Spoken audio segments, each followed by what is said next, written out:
Hello everyone, I hope you are doing well.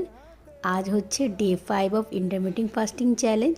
সবার প্রথম ঘুম থেকে উঠে আমি গরম জল খেয়ে নিয়েছি। তারপর 10টা নাগাদ আমি অল্প ফুল বডি যোগা করেছি, কারণ আমি এখন ফ্লেক্সিবিলিটির জন্য কাজ করছি, তো আমার বডি একদমই ফ্লেক্সিবল না, বাট আমি চেষ্টা করছি সেটাকে ঠিক করার।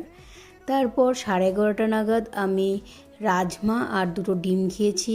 12:30টার দিকে আমলা বিটরুট মোরিঙ্গা জুস খেয়েছি।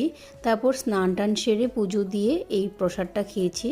তারপর 3:30 বাজে তখন আমি লাঞ্চ করেছি, মাছ ছিল আজকে। আর সেম মেনু আমার ডিনারেও ছিল, তার সাথে একটা রুটি ছিল। তারপরে আমি কিছুক্ষণ ওয়াক করে নিয়েছি, কারণ আমি হাঁটতে খুব ভালোবাসি, বাট আজকে এতটা হাঁটা হয়নি।